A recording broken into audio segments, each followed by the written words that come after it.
Esto se va a acabar pronto. Disfrútalo mientras puedas. Eso fue lo que me susurró Estela al oído, como si fuera una broma entre amigas, como si el veneno de sus palabras no me atravesara el pecho con la violencia de un puñal. Nadie más la oyó, solo yo. Me lo dijo con una sonrisa fingida, de esas que estiran los labios pero dejan los ojos fríos. Luego se alejó despacio, balanceando su vestido caro, saludando a los invitados como si fuera la anfitriona perfecta. Pero yo me quedé ahí, con el corazón latiéndome en los oídos, con las manos temblorosas sobre el mantel de flores que había planchado con tanto esmero la noche anterior. Esa frase fue como una profecía que me cayó encima con el peso de todos los años en que me he callado, en que me han hecho invisible. Fue el primer cumpleaños de Benjamín, mi nieto. Un día que debería haber sido de alegría, de ternura, de memoria viva.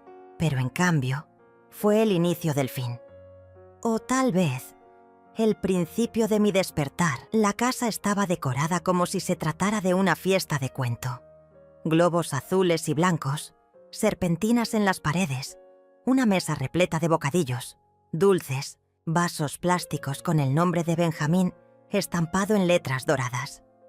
Había música suave de fondo, el aroma dulce del pastel de chocolate recién sacado del horno, niños corriendo con gorritos ridículos y adultos fingiendo conversaciones agradables mientras revisaban sus teléfonos a escondidas.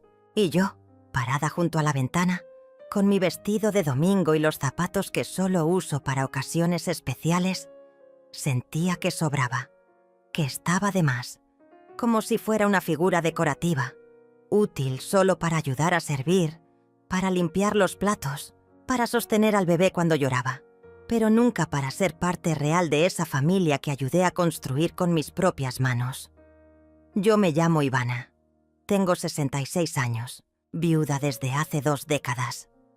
Mi esposo, Ernesto, murió de un infarto una madrugada de lluvia, dejando en mis brazos a un niño de 6 años y una montaña de deudas.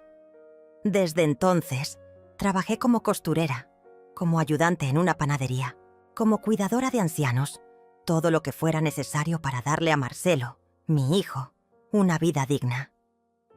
Lo crié con amor, con ternura, con límites y valores. Lo vi convertirse en un hombre honesto, trabajador, aunque siempre un poco ingenuo, con las mujeres. Cuando conoció a Estela, yo quise confiar en su elección. Quise creer que él había encontrado a alguien que lo amara de verdad, pero algo en ella me hizo ruido desde el principio. Una frialdad en la mirada, una forma de tomarlo del brazo demasiado posesiva. Una sonrisa que nunca llegaba a los ojos. Desde que se casaron, hace 3 años, empecé a notar cómo mi lugar en la vida de Marcelo se reducía. Ya no me llamaba todos los días. Ya no pasábamos los domingos juntos. Las visitas eran cada vez más breves, más incómodas. Cuando nació Benjamín, pensé que todo cambiaría. Pensé que volveríamos a estar unidos. Pero lo que sucedió fue lo contrario. Estela se encargó de poner distancia. «Es que el niño se altera con muchas visitas», decía. «O, Ivana, mejor no lo cargues tanto. No queremos que se acostumbre a estar en brazos». O la más cruel de todas. «No queremos confundirlo con tantas figuras maternas». Como si yo no fuera su abuela. Como si no hubiera criado sola al hombre que hoy la mantenía. Como si yo fuera una extraña que amenaza su pequeño reino. Mi casa está a 15 cuadras de la suya. Vivo sola en una casita modesta, antigua, con paredes de ladrillo, techos de madera y un jardín que cuido como si fuera mi último refugio. Hay bugambilias trepando por el muro, macetas con albahaca y romero, un rosal que planté cuando nació Marcelo. En las repisas hay fotos antiguas. Mi boda, los cumpleaños de mi hijo, yo en bata con los ruleros puestos, sosteniéndolo recién nacido. Esa casa guarda mi historia. Y últimamente guarda también mi silencio. Porque en esa casa Cada vez que Marcelo se iba después de una visita rápida, yo me quedaba con la taza de café medio llena, mirando por la ventana y preguntándome en qué momento dejé de ser importante. Pero todo cambió esa tarde. Una tarde común, sin presagios. Había salido a la farmacia a pie, como de costumbre. Me gusta caminar. Me ayuda a despejar la mente, a estirar las piernas, a observar el mundo, que todavía insiste en seguir girando aunque yo me sienta estancada. Al regresar, tomé un atajo por una calle poco transitada, una de esas callejuelas con árboles viejos que hacen sombra sobre el pavimento agrietado.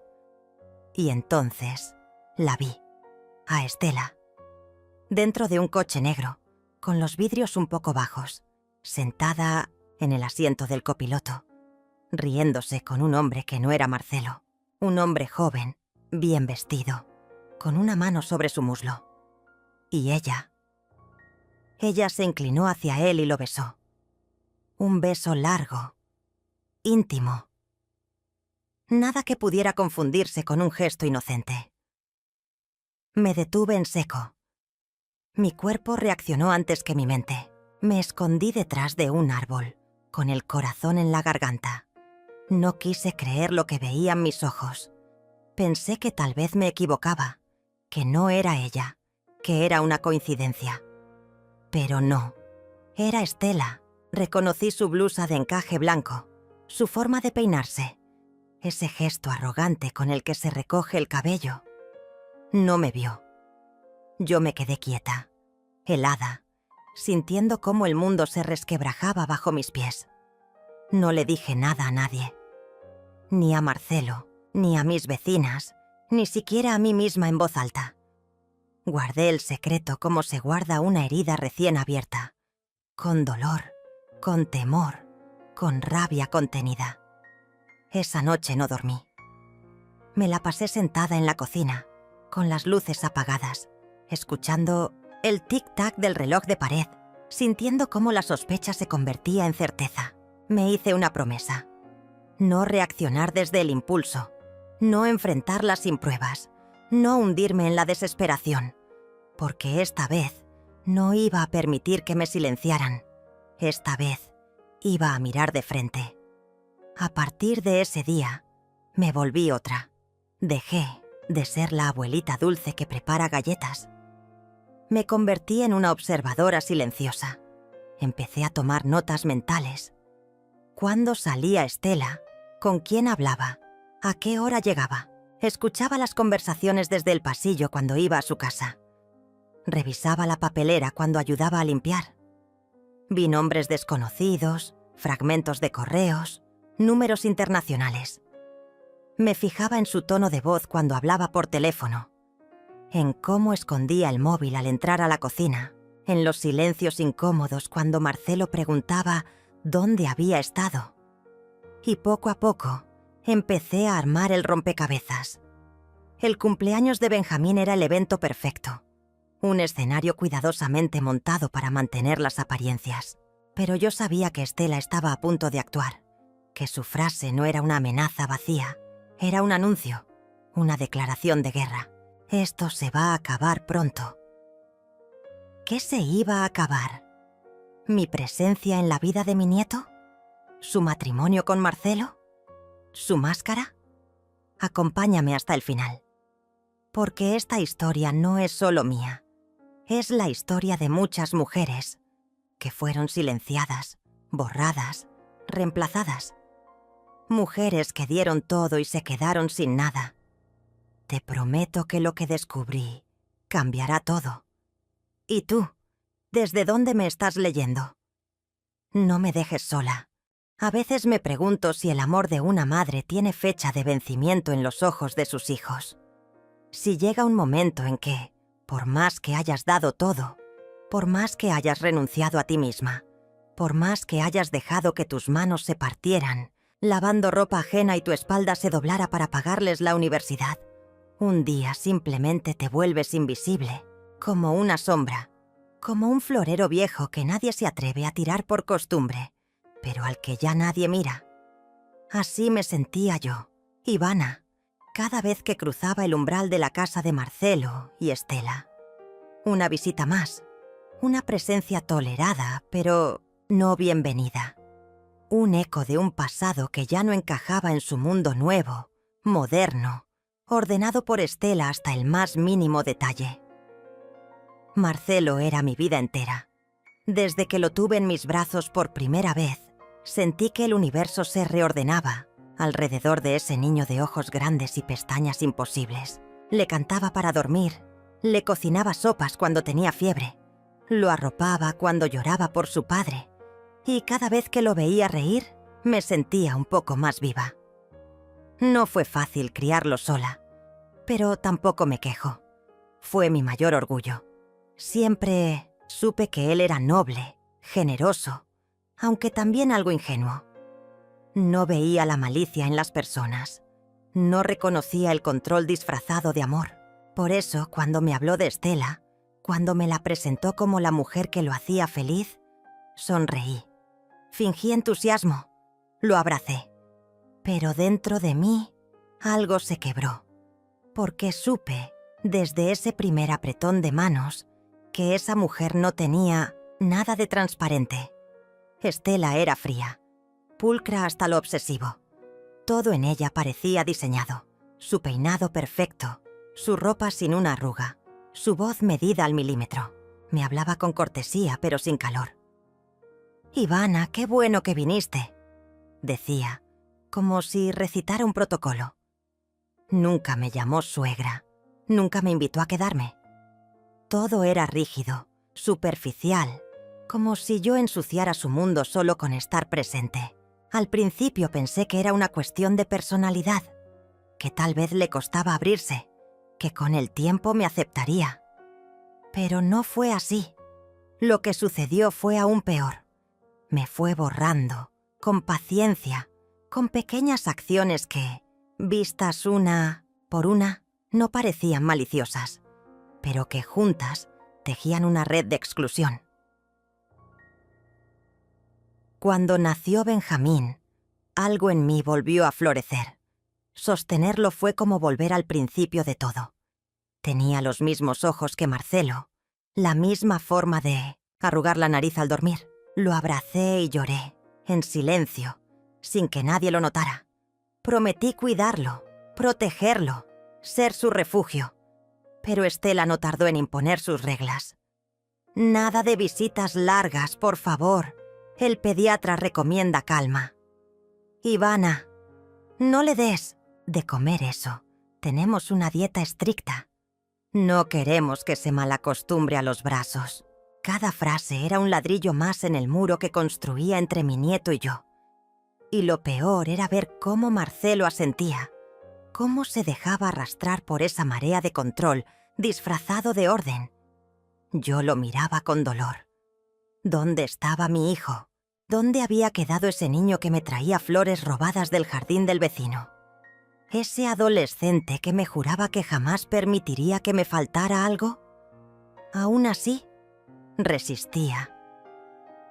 Preparaba galletas que sabía que a Benjamín le gustarían. Cuando creciera, le tejí una manta con mis propias manos, escondiendo en cada punto un deseo de felicidad. Me ofrecía a cuidarlo, aunque casi nunca aceptaban. Me presentaba con sonrisas fingidas, con regalos envueltos en papel que elegía con esmero, con cuentos que guardaba desde que Marcelo era pequeño. Y cada vez que lograba cargarlo, aunque fuera por 5 minutos, sentía que algo en mí sanaba. Pero también sabía que Estela no lo permitiría por mucho tiempo. Esa mujer no solo quería controlar su casa, quería borrar mi existencia, quería ser única en el mundo de Marcelo y Benjamín. Y yo, sin quererlo, era una amenaza. Recuerdo una tarde particularmente dura. Había pasado toda la mañana cocinando su guiso favorito, ese que Marcelo pedía siempre que estaba enfermo de niño. Llevé la olla envuelta en trapos, aún caliente, hasta su casa. Toqué el timbre con ilusión. Me abrió Estela. Me miró de arriba abajo, frunció los labios. «¡Qué detalle, Ivana! Pero justo hoy Marcelo no almorzará aquí. Está ocupado, con un cliente. Me lo dijo con una voz tan neutra, tan vacía, que me sentí una intrusa. Le ofrecí dejarle el guiso para que lo calentara más tarde. Lo tomó como quien acepta una carga. Ni me invitó a pasar. Me fui caminando despacio, con el corazón encogido, sintiéndome una tonta. Y sin embargo, seguía. Porque así somos las madres. Nos aferramos al amor incluso cuando nos rechazan. Nos convencemos de que tal vez mañana sea diferente. De que quizás, si hacemos un esfuerzo más, si cocinamos un pastel, si tejemos otro suéter, si bajamos la cabeza, volverán a mirarnos, como antes. Pero no, Estela era implacable. Y Marcelo se desdibujaba. Ya no me llamaba, no me preguntaba cómo estaba. Apenas respondía a mis mensajes con emojis fríos. Era como si Estela le hubiese robado no solo su tiempo, sino su voz, su voluntad. Entonces, empecé a hablarle al único que aún no me juzgaba. A Benjamín. Le hablaba bajito cuando lo tenía en brazos. Le contaba historias de su papá de niño. Le cantaba las mismas canciones de cuna. Le decía que lo amaba. Que siempre estaría para él. Que nadie me alejaría de su vida. Aunque no entendiera mis palabras, sentía que algo de mí quedaba en su piel. Me aferraba a esa conexión como a un salvavidas. Y mientras tanto, mi mundo se encogía. Mis días eran largos y silenciosos. Me levantaba al amanecer, regaba las plantas, barría el porche, preparaba café y lo tomaba sola, mirando las tazas vacías que nadie venía a llenar. Le hablaba a las fotos en los marcos, repasaba recuerdos como quien acaricia una herida vieja. Mi única compañía era la radio de la cocina, siempre en la misma emisora, con canciones antiguas que me sabían a tiempos mejores. Pero esa tarde, la del auto, algo se encendió en mí. Fue como si el dolor se transformara en fuego. Ya no era solo tristeza. Era indignación, rabia. Decidí que no me quedaría de brazos cruzados, que no dejaría que esa mujer se llevara lo único que me quedaba, que no permitiría que Benjamín creciera lejos de mí, creyendo que su abuela fue apenas un suspiro. Empecé a estar más alerta, a escuchar más, a mirar con otros ojos, a sospechar. Y cuanto más observaba, más confirmaba lo que había intuido desde el principio, que detrás de esa fachada perfecta, Estela ocultaba algo turbio, y que, si no hacía algo, perdería a mi familia para siempre. La primera vez que empecé a sospechar de verdad fue un miércoles cualquiera, uno de esos días donde el sol parece no querer salir del todo y el aire pesa distinto. Había salido temprano a comprar mis remedios para la presión y una crema que siempre uso en las manos cuando el frío me las raja. Caminé por el centro del pueblo como tantas veces, saludando a las vecinas, mirando los puestos con flores marchitas, y fue justo al doblar por la calle lateral de la estación de servicio que lo vi, el auto de Estela. Lo reconocí enseguida. Su carro blanco, con esas placas relucientes que Marcelo había pagado en cuotas, estaba estacionado en un rincón sombrío, lejos de cualquier comercio, lejos de cualquier razón lógica. Me pareció raro. Me acerqué, con esa cautela de quien no quiere ver lo que teme. Y ahí estaban, Estela y un hombre. No Marcelo. Un tipo joven, moreno, de barba prolija, que le hablaba al oído mientras le acariciaba la nuca. Ella reía. Una risa que jamás le había visto en casa. Una risa libre, suelta, íntima. Se besaron como si el mundo no existiera, como si nadie pudiera verlos. Y yo, desde la esquina, sentí un puñal lento que no terminaba de entrar. No era solo la traición, era la certeza, la confirmación brutal de que algo oscuro se cocía detrás de esa fachada impoluta. Me quedé quieta, pegada a una pared, sintiendo el temblor en las piernas, la rabia contenida, la humillación ajena pero mía. Porque esa mujer no solo traicionaba a mi hijo, también me robaba a mi nieto. Y ahora, con este nuevo rostro en la ecuación, el miedo creció. ¿Qué planeaba? ¿Hasta dónde pensaba llegar? Volví a casa sin decir nada. No sabía cómo reaccionar. No podía contárselo a Marcelo sin pruebas. Él no me creería. Estela era experta en manipularlo, en girar los relatos a su favor. Necesitaba algo más, algo irrefutable. Así que decidí observar, escuchar, estar presente sin que me notaran. Me convertí en testigo silenciosa de una obra que se desarrollaba a mis espaldas. Cada visita a su casa se volvió una oportunidad. Escuchaba detrás de las puertas entreabiertas. Miraba los gestos, las miradas, los silencios. Y comencé a notar cosas. Muchas. Marcelo llegaba cada vez más tarde del trabajo. Siempre cansado, siempre ausente. Estela, en cambio, estaba más radiante. Se arreglaba más. Recibía llamadas que atendía desde el patio o encerrada en el baño. Una tarde, mientras calentaba agua en la cocina para preparar una infusión para el bebé, escuché su celular vibrar. Estaba sobre la mesa, sin bloqueo. No quise tocarlo. Pero en la pantalla vi un nombre, Leo, y un mensaje. Ya falta menos, amor. Me muero por estar contigo. Sentí un vuelco. Leo. Ese debía ser el hombre del auto. ¿Faltaba menos para qué? ¿Qué plan tramaban? Desde entonces todo lo vi con otros ojos. Empecé a notar cómo Estela evitaba que yo pasara tiempo con Benjamín. Está dormido. Está con fiebre. Ya comió.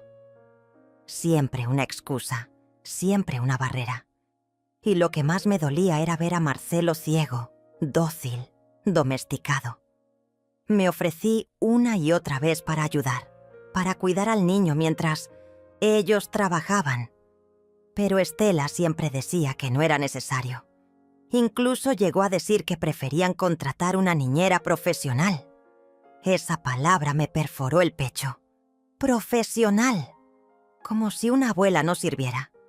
Como si yo, que había criado sola a ese hombre, no tuviera la capacidad de cuidar a su hijo. Pero me lo tragué, una vez más, porque algo dentro de mí sabía que aún no era el momento de hablar, que necesitaba paciencia, que debía juntar cada pieza con cuidado. Una mañana decidí ir a su casa sin avisar. Dije que pasaba por ahí, que traía unas ropitas para Benjamín. Estela abrió la puerta con una mueca. Detrás de ella, la sala estaba llena de cajas. Cajas grandes, selladas, con etiquetas de una empresa de envíos internacionales. Me dijo que eran cosas viejas que pensaba donar. Pero yo reconocí el logo de la agencia. Transit Global, mudanzas al exterior. Me estremecí. Esa mujer no donaba nada. Se preparaba para irse. Y cada vez me quedaba más claro que no pensaba llevarse solo sus cosas. Pensaba llevarse a mi nieto, alejarlo de mí, borrarme por completo. Empecé a escribir todo en un cuaderno. Fechas, nombres, comportamientos. Cada palabra, cada gesto, cada mentira.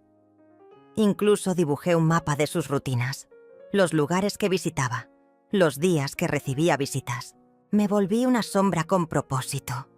Me prometí que no dejaría que esa mujer destruyera mi familia. No otra vez, porque ya me habían borrado antes. Cuando murió mi esposo, muchos se alejaron. Cuando crié a Marcelo sola, nadie me tendió la mano. Había aprendido a resistir en silencio. Pero esta vez no. Esta vez me iba a defender. Una vecina, Marta, que vivía a la vuelta de su casa, me dio una pista más. Me dijo que Estela salía todos los jueves por la tarde con el bebé, pero no iba a la guardería ni al pediatra. La vi subir a un auto, con un tipo, el mismo cada vez, me dijo. Me costó disimular la conmoción. Le agradecí y esa misma noche decidí seguirla. Me preparé como quien se alista para una batalla. Ropa discreta, sombrero, gafas. Me sentía ridícula, pero también poderosa. Al fin tenía un propósito claro. Y la seguí. Y vi lo que no quería ver. Estela, con Benjamín en brazos, entrando a un departamento en las afueras del pueblo. El mismo hombre del auto la esperaba en la entrada. Se besaron. Él cargó al bebé. Jugaron como si fueran una familia. Mi corazón se hizo trizas. ¿Qué clase de monstruo era esa mujer? ¿Qué plan tan enfermo tenía en mente como para llevar a mi nieto a conocer a su amante? ¿Quería reemplazar a Marcelo? ¿Fingir otra vida? Volví a casa esa noche destrozada, pero también decidida. Ya no había duda. Estela no solo era infiel, estaba construyendo otra familia a espaldas de mi hijo. Y lo más grave, planeaba llevárselo todo. Sabía que no podía enfrentarla aún. Tenía que ser estratégica. Tenía que proteger a Marcelo de la manera más dolorosa, revelándole la verdad. Pero solo cuando tuviera todas las pruebas. Mientras tanto, empecé a acercarme a él sutilmente. Le mandaba mensajes más seguidos. Le dejaba comida en la puerta. Lo llamaba con excusas tontas. Y aunque al principio respondía con monosílabos, poco a poco fue soltándose. Una noche incluso me confesó que Estela estaba distante, que discutían por cosas pequeñas, que a veces tenía la sensación de que ella ya no lo amaba. «Marcelo», le dije conteniendo las lágrimas, «si alguna vez sientes que algo no encaja, prométeme que vas a abrir los ojos, que vas a mirar de verdad». Él me miró confundido, pero asintió. Tal vez una parte de él ya comenzaba a sospechar. Tal vez mi hijo seguía ahí, debajo de la bruma. Y entonces comencé a grabar. Usé un grabador viejo que tenía guardado desde que Marcelo era chico. Lo ponía en mi bolso cuando iba de visita.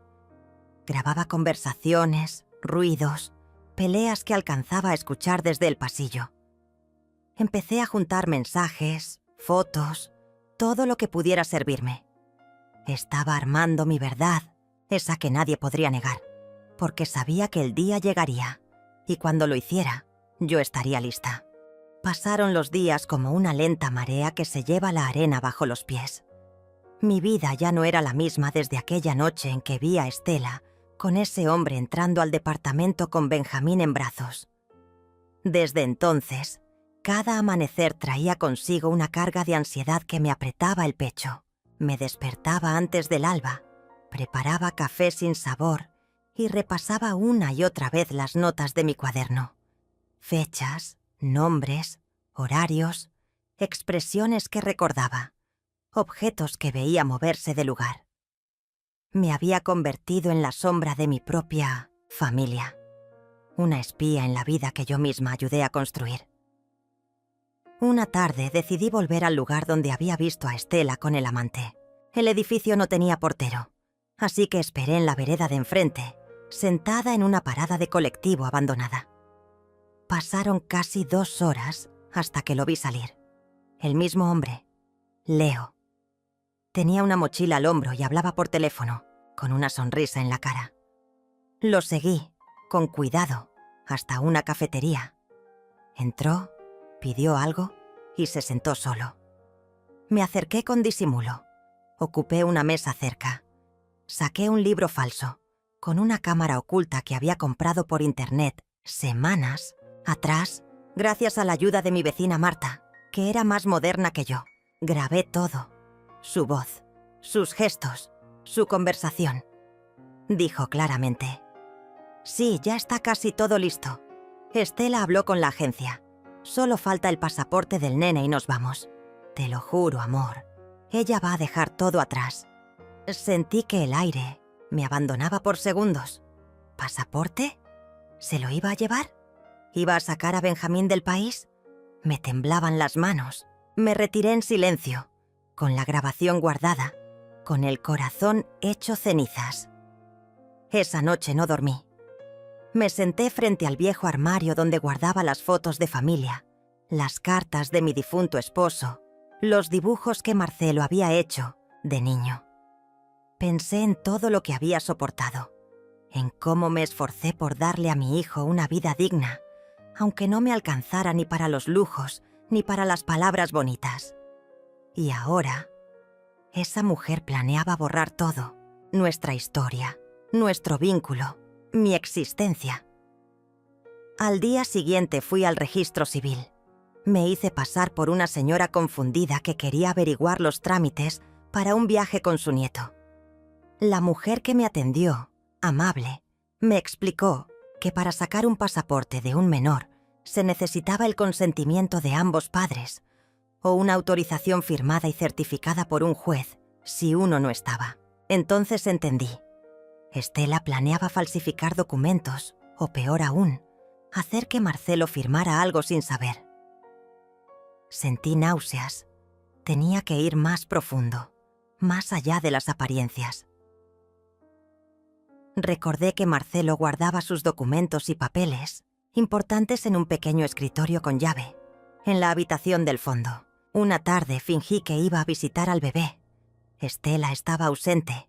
Había salido a hacer unas compras urgentes.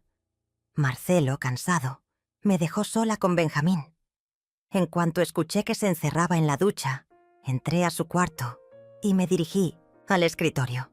Aún conservaba la llave en el marco de una foto. La usé. Y ahí estaba. Un sobre con documentos. Varios. Entre ellos, uno llamó mi atención. Un formulario de autorización de salida del país. Estaba parcialmente completado, con los datos de Estela y de Benjamín. El espacio para la firma de Marcelo estaba en blanco. Pero había más. Encontré fotocopias de pasaportes, boletos aéreos a nombre de Estela Ruiz y Benjamín Ortega Ruiz, con destino a Madrid, España. La fecha, 2 días después del cumpleaños del niño. No podía creerlo. Tenía en mis manos la prueba definitiva. Ella iba a huir, iba a raptar a mi nieto. Volví a casa con esos documentos escaneados. Los guardé en una carpeta oculta en mi computadora y también en un pendrive que colgué del rosario que siempre llevo al cuello. Me juré que si me pasaba algo, alguien lo encontraría. Llamé a Marta, mi confidente silenciosa. Le conté todo.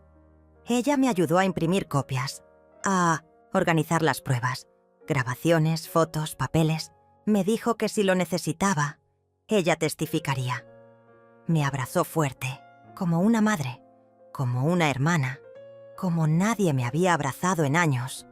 Y lloré. Lloré por todo, por lo que venía, por lo que se había roto. Durante los días siguientes, me dediqué a observar cada detalle. Estela estaba más nerviosa. Recibía llamadas y luego salía a toda prisa. Marcelo, ajeno, seguía hundido en su trabajo. Me partía el alma verlo tan ajeno a la tormenta, tan vulnerable. Una noche, cenando los 3 juntos, ella le dijo: «Tenemos que hablar. Hay una oportunidad para mí en Europa. Un trabajo en moda, infantil. Podría irme unos meses con Benjamín y luego tú vienes». Marcelo quedó mudo. Yo también. Pero fingí interés. Le pregunté dónde sería. «Madrid», respondió. «No es definitivo. Solo una idea». Marcelo la miró en silencio. Dijo que era un tema para discutir con calma. Pero yo vi el fuego en sus ojos. Vi que algo se quebraba por dentro. Después de esa noche, decidí que ya no había tiempo, que no podía esperar más, que la fiesta de cumpleaños de Benjamín sería el momento, el escenario perfecto. Todos estarían presentes, la familia, los vecinos, los amigos, y yo mostraría la verdad, frente a todos, como un grito liberador. Me preparé en silencio. Organicé las pruebas en sobres marcados. Guardé el pendrive en una caja pequeña con un lazo rojo. Escribí una carta para Marcelo, por si él necesitaba leer todo después de la tormenta. No dormí. No comí. Solo viví para ese instante. La víspera de la fiesta, Estela vino a mi casa con Benjamín. Lo dejó en mis brazos sin decir mucho. Se notaba tensa. Caminaba de un lado a otro. Finalmente me miró, fría, con esa sonrisa de plástico que tanto detestaba, y dijo: «Disfrútalo, Ivana. Esto se acaba pronto. Aprovecha este momento». Y se fue, sin mirar atrás. Me quedé con el niño dormido en mi pecho, con esas palabras retumbando como una sentencia. Aquello ya no era sospecha. Era una despedida. Era una amenaza disfrazada. Esa noche, sentada frente a mi altar de vírgenes y fotos viejas, recé por la última vez, sin rencor. Le pedí fuerza. Le pedí que me permitiera llegar hasta el final, que me ayudara a proteger a mi nieto, a abrirle los ojos a mi hijo, que no me dejara caer antes del momento. Sentí una calma extraña, como si mi esposo, desde donde estuviera, me sostuviera la espalda. El amanecer de ese sábado llegó con un cielo gris y húmedo. La casa de Marcelo estaba decorada con globos, azules, banderines con el nombre de Benjamín, una mesa llena de dulces que Estela había encargado. Todo era apariencia, todo era mentira. Pero yo iba a romperla. Vestí mi mejor ropa, me puse un broche que Marcelo me había regalado de niño. Llevé el pendrive, los sobres, la carta, todo, en mi bolso de mano. Estaba lista. Y mientras el jardín se llenaba de risas falsas, de fotos vacías, yo me repetía en silencio: no más, nunca más. Hoy hablo yo. La fiesta había comenzado con esa sensación pegajosa que tiene lo artificial. Todo estaba decorado con un gusto impecable, pero sin alma. Globos azules en forma de estrellas, una mesa larga repleta de golosinas que Estela había encargado por internet, un cartel enorme que decía: «Feliz primer año, Benjamín», escrito en letras cursivas doradas. Los invitados llegaban uno por uno, abrazaban a Marcelo, besaban a Estela, hacían comentarios sobre lo grande que estaba el bebé. Nadie veía nada. Nadie escuchaba nada. Yo, en cambio, lo veía todo con una claridad insoportable. El mundo entero parecía estar en cámara lenta, mientras mi mente se agitaba como una tormenta eléctrica. Estela sonreía. Estaba vestida con un conjunto blanco que la hacía parecer la perfecta madre joven. Su maquillaje era sutil, pero exacto. Caminaba entre los invitados como si flotara. De vez en cuando miraba el reloj. Yo sabía por qué.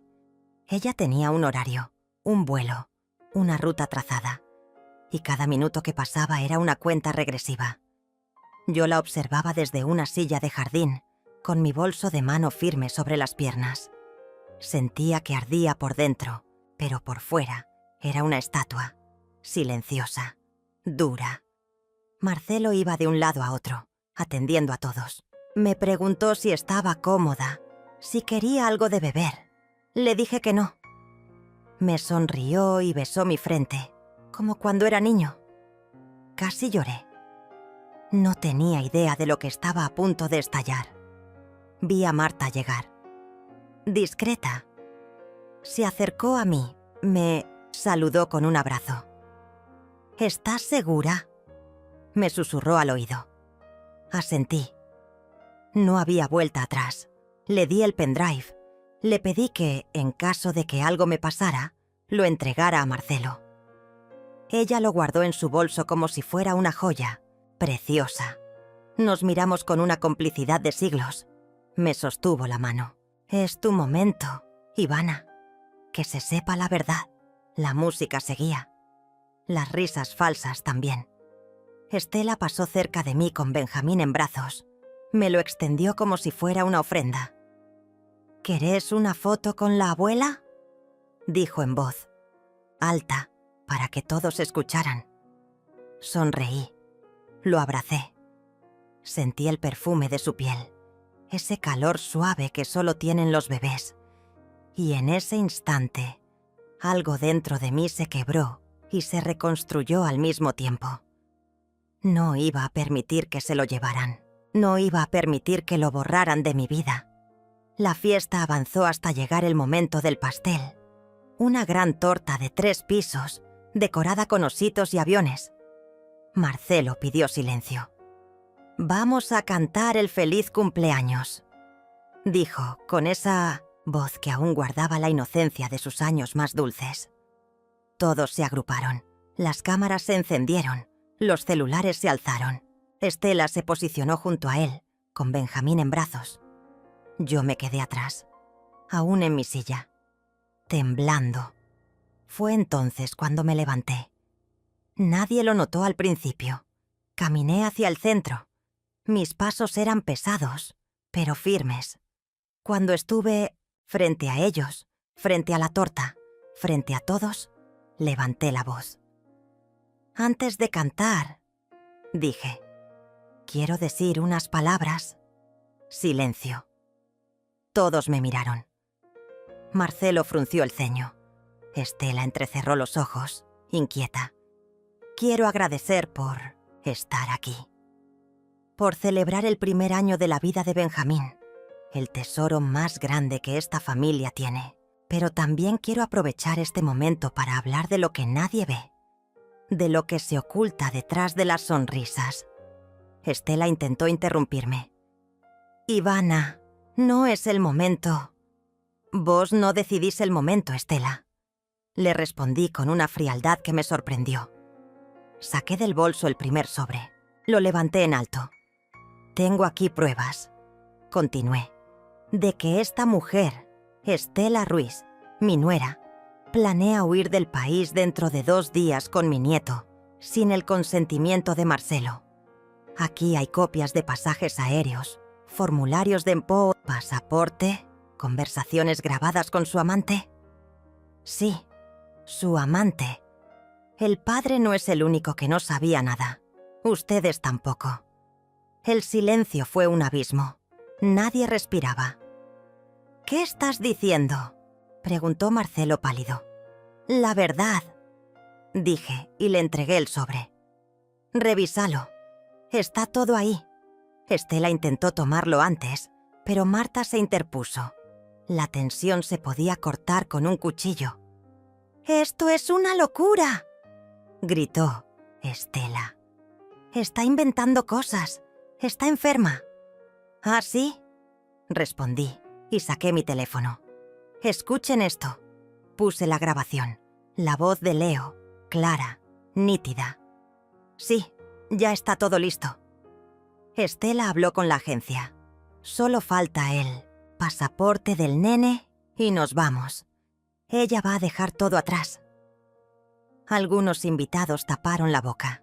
Otros se alejaron, avergonzados. Marcelo se quedó inmóvil, escuchando, mirando a Estela como si la viera por primera vez. «¿Es cierto?», le preguntó con la voz rota. «¿Es cierto lo que está diciendo mi mamá?». Estela no respondió. Bajó la mirada. El bebé comenzó a llorar en sus brazos. «¡Contestá!», gritó él. «Yo…», balbuceó. «Iba a decírtelo después. No entendés. Es una oportunidad. Yo no quería hacer daño. ¿Te ibas a llevar a mi hijo sin decirme nada? ¿A empezar una vida con otro tipo?», gritó Marcelo, y todos retrocedieron un paso. «Iba a explicarlo. Era por el bien de Benjamín». «No te creo nada». Marcelo le arrebató al bebé de los brazos. Estela intentó detenerlo, pero él dio un paso atrás. Entonces, ella cambió. Su rostro se transformó. «Siempre lo supe», dijo gritando. «Nunca me quisiste acá. Siempre metiéndote en todo». «Vieja bruja». Yo no respondí. Solo la miré. Por primera vez, sin miedo. «No me odiaste a mí», le dije. «Te odiaste a vos misma por no poder amar a nadie». Marcelo llamó a su padre, político que estaba presente. Le pidió que la sacara de la casa. Que se fuera. Que no la quería volver a ver. Estela gritaba, insultaba, pero ya nadie la escuchaba. La fiesta se había convertido en un juicio. En un acto de justicia. Yo solo me senté, con las piernas temblando. Marta me alcanzó un vaso de agua. Marcelo se acercó, con Benjamín dormido en brazos. Me miró con lágrimas en los ojos. ¿Desde cuándo sabías todo esto? Desde el momento en que la vi besando a otro hombre con mi nieto en brazos. Respondí. ¿Por qué no dijiste nada antes? Porque no habrías escuchado. Porque necesitaba que lo vieras con tus propios ojos. Nos abrazamos, lloramos, juntos, por todo lo perdido, por todo lo que aún podíamos salvar. Y mientras todos se dispersaban, entre murmullos y lágrimas, entendí que la verdad había salido.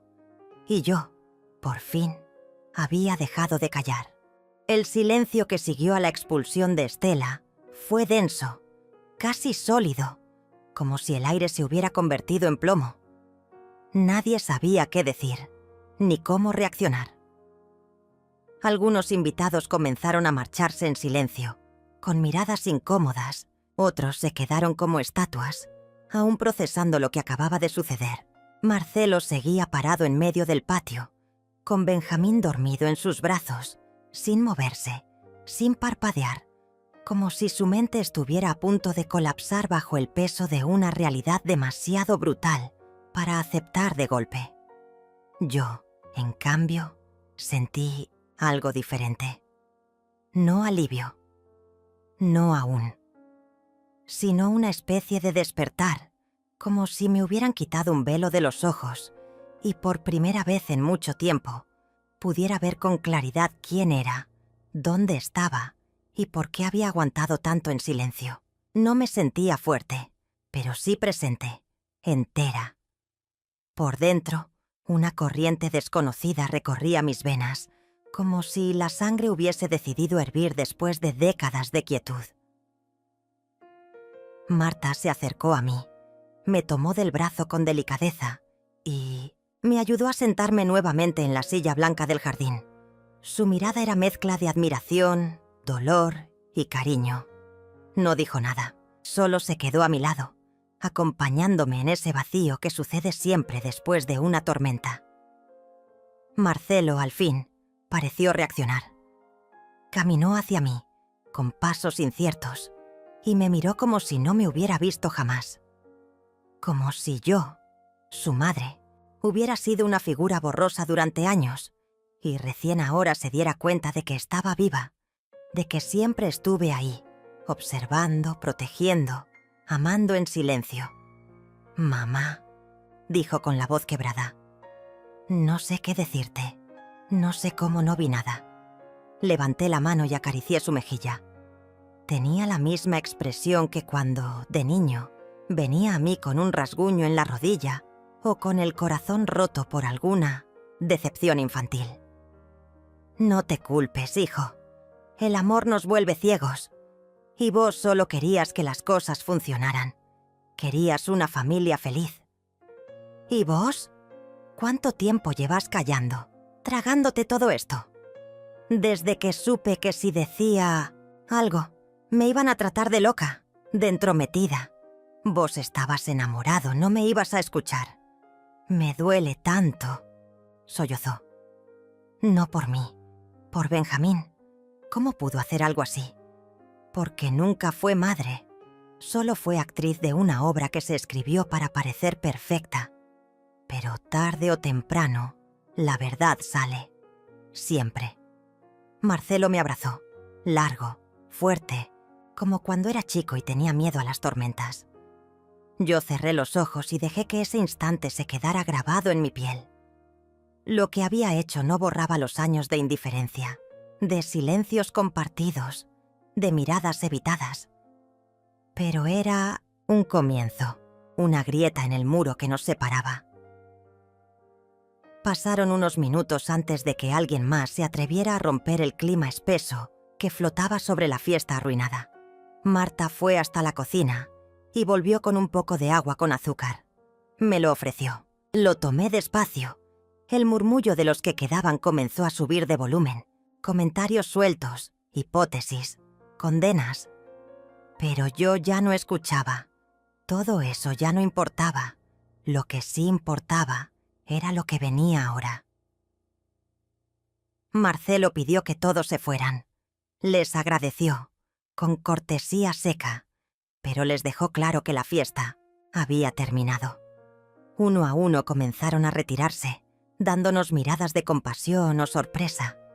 Algunos se despidieron de mí con abrazos sinceros, otros evitaron mi mirada, como si les diera miedo enfrentar la idea de que una abuela podía ser más valiente que todos ellos juntos.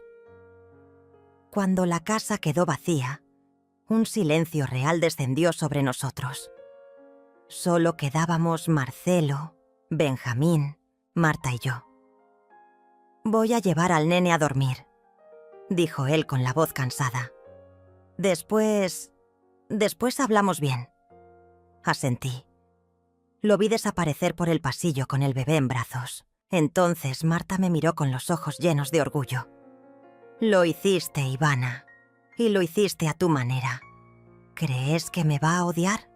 No, te va a entender. Tal vez no hoy, pero lo va a hacer, porque le salvaste la vida a tu nieto. ¿Y Estela? Va a intentar volver. Van a venir las amenazas, las excusas, los llantos. Pero ahora él vio todo. No se puede desver la verdad, Ivana». Asentí. Lo sabía. A mi manera, lo había preparado para eso. Durante semanas había reunido pruebas, había registrado llamadas, impreso conversaciones, copiado correos electrónicos. Tenía un dossier completo. Y si Estela intentaba negar o volverse víctima, yo tenía más que suficiente para frenarla. Esa noche me quedé en casa de Marcelo. Dormí en el cuarto de huéspedes, pero apenas cerré los ojos. Me quedé mirando el techo, repasando cada segundo de lo que había pasado, de lo que había dicho. Me temblaban las manos, no por miedo, por todo lo que aún tenía que sanar dentro de mí. Al día siguiente, Estela envió un mensaje, un audio. Decía que todo había sido un malentendido, que sí, que había hablado con Leo, pero que era solo una fantasía, que nunca pensó llevarlo a cabo, que amaba a Marcelo, que era la madre de Benjamín, que tenía derecho a explicarse. Marcelo me lo mostró, sin decir palabra. Solo me miró. «¿Querés que responda yo?», pregunté. «No, esta vez yo me encargo». Y lo hizo. Le respondió que no volviera, que no se acercara, que su abogado la contactaría para iniciar los trámites de custodia, que él iba a pelear por la tenencia de su hijo, que todo lo que tenía de ella estaba guardado. Las pruebas, las conversaciones, todo. Estela, al ver que no lograba manipularlo, cambió de estrategia.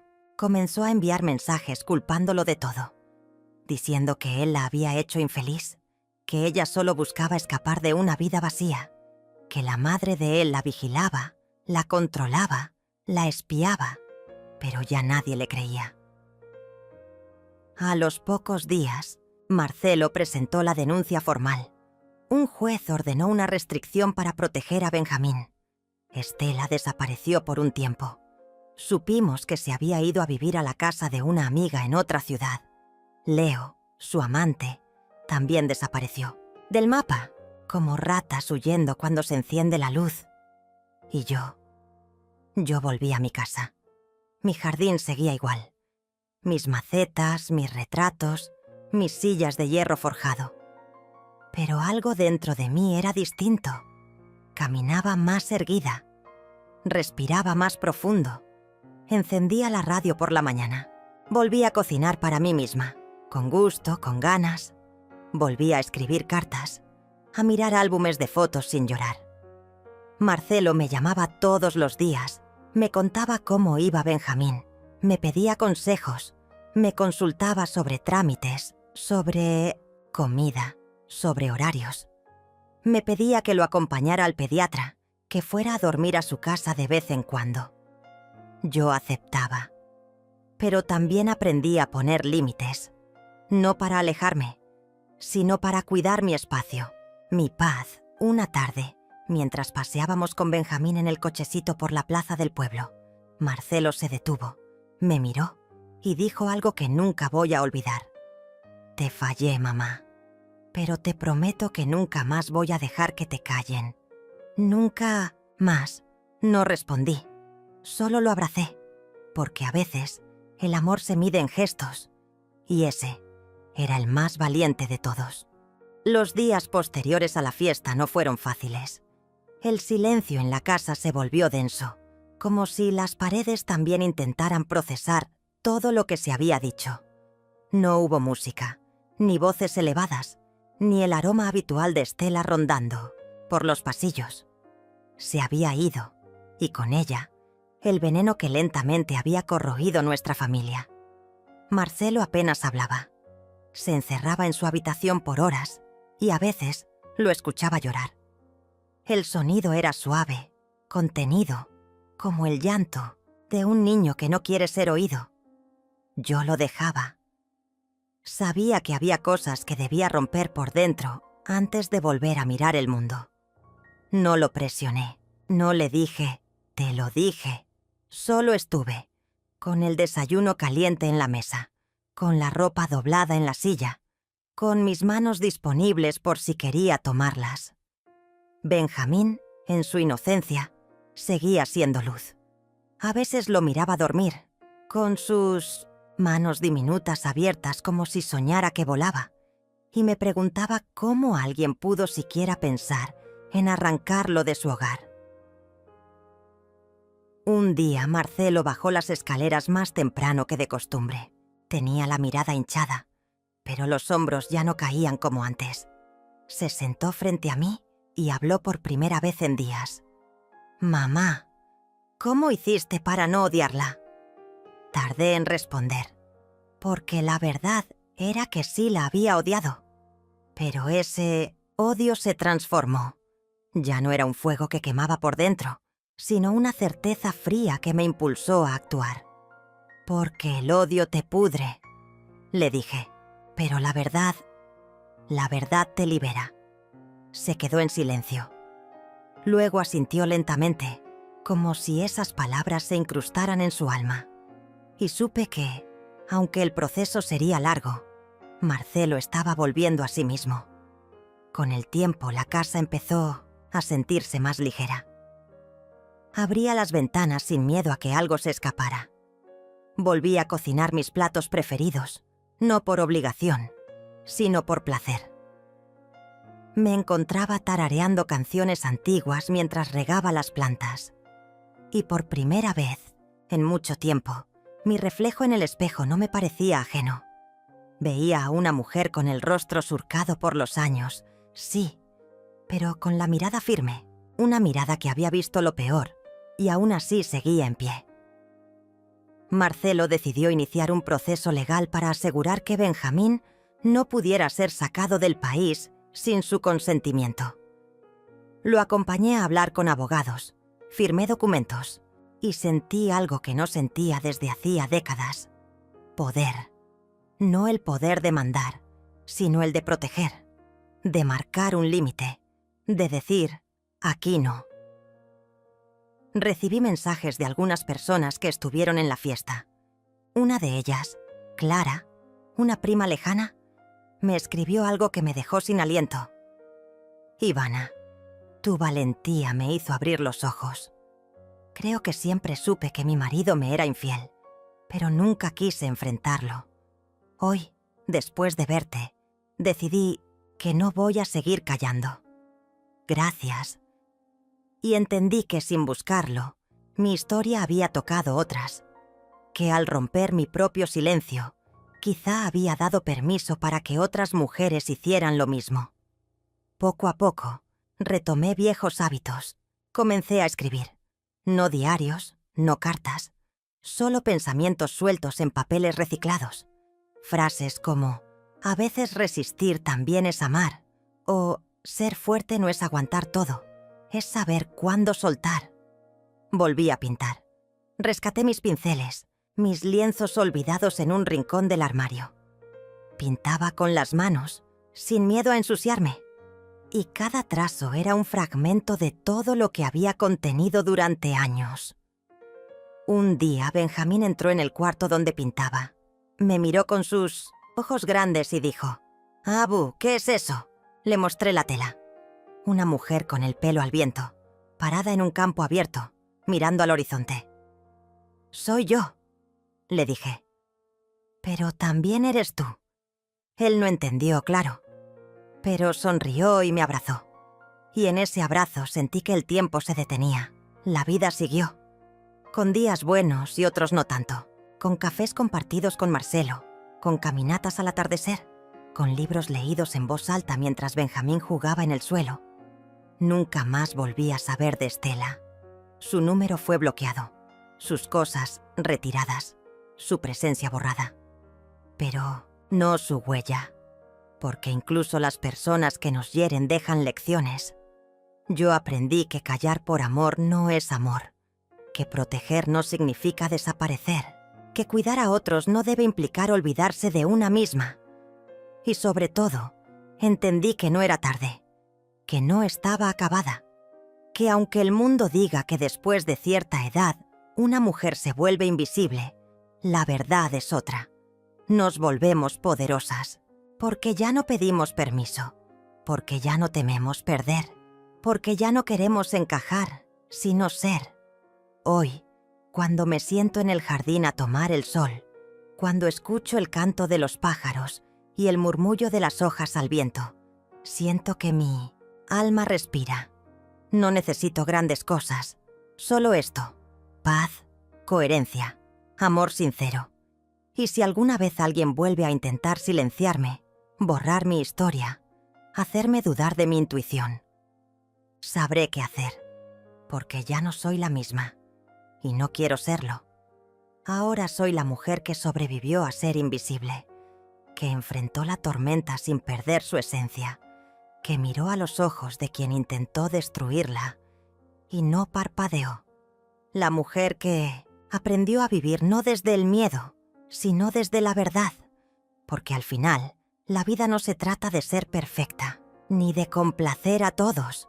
Se trata de ser fiel a una misma, de amar sin entregarse al olvido, y de recordar cada día que mientras tengamos voz, todavía estamos vivas.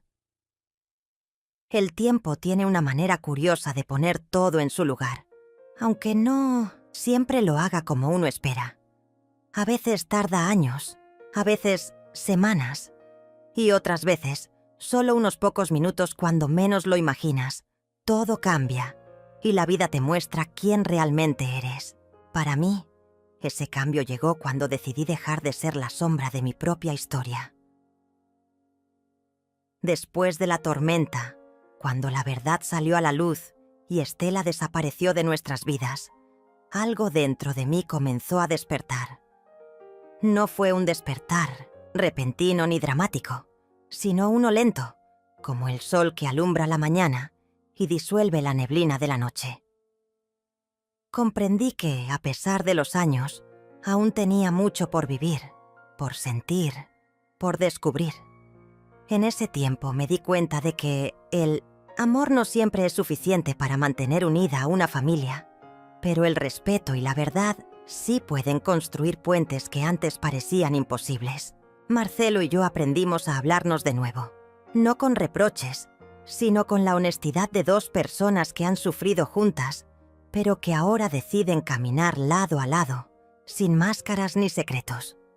Aprendí que el perdón no es un regalo para él, otro, sino un acto de amor propio, una manera de liberarse de las cadenas que atan el alma al dolor del pasado. No fue fácil perdonar a Estela ni a mí misma por permitir que tanto daño sucediera, pero lo hice porque entendí que merecía paz, merecía vivir sin rencores que envenenan el corazón. Me reencontré con viejas amigas que, al verme renacer, también empezaron a sanar sus propias heridas. En nuestras charlas largas y profundas, compartimos miedos, secretos y esperanzas. Me di cuenta de que no estaba sola, de que muchas mujeres han sido silenciadas por años, invisibilizadas por roles y expectativas sociales que poco tienen que ver con quienes realmente somos. Volví a escribir. Esta vez no solo para mí, sino para todas aquellas que necesitan una voz que las acompañe en su lucha diaria.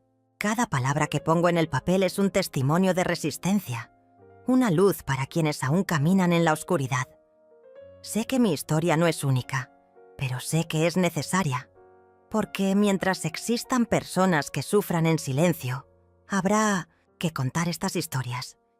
Y en medio de todo, está Benjamín, mi pequeño guerrero.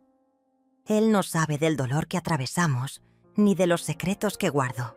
Solo sabe que su abuela está ahí, firme y presente, para guiarlo con amor y enseñarle que la vida, aunque a veces sea dura, también está llena de momentos de belleza y esperanza. Él es mi futuro, y en sus risas encuentro la fuerza para seguir adelante. Ahora entiendo que ser abuela no es solo un rol, sino un compromiso profundo con la vida y con las nuevas generaciones. Quiero que Benjamín crezca sabiendo que nunca debe permitir que alguien le arrebate su voz, su identidad o su dignidad. Quiero que sepa que, aunque la vida lo ponga a prueba, siempre puede levantarse y escribir su propia historia con valentía. La casa que antes parecía un refugio solitario, ahora es un hogar lleno de recuerdos reconstruidos y sueños renovados. Cada rincón habla de la historia que viví, pero también de la que estoy creando. Porque aunque el pasado marcó mi piel, el presente pinta mi alma con colores que antes no conocía. A veces, en las tardes tranquilas, me siento en el porche, con una taza de té, mirando el cielo cambiar de tonalidades. Pienso en todo lo que perdí y en todo lo que gané. Y sonrío, porque sé que cada cicatriz es una prueba de que sobreviví, que luché y que hoy puedo mirar hacia adelante con esperanza. Sé que la vida sigue y que siempre habrá desafíos, pero también sé que tengo la fuerza para enfrentarlos, la sabiduría para aprender de ellos y el coraje para no rendirme jamás. Porque he aprendido que la verdadera libertad está en aceptarse a una misma, con todas las imperfecciones, con todas las heridas y con todas las victorias. Quiero que esta historia quede como un testimonio para quienes alguna vez se sintieron invisibles, ignoradas o abandonadas. Que sepan que no están solas, que su voz importa y que siempre es posible reinventarse, renacer y volver a brillar. Porque no importa cuántas veces la vida intente borrarnos, siempre habrá un momento en que nos levantaremos y diremos: aquí estoy. No me callaré más. Esta es mi historia, y nadie más la escribirá por mí. Y así, con esa certeza profunda en el corazón, sigo adelante, con la cabeza alta, con la mirada clara y con la esperanza renovada de que lo mejor aún está por venir.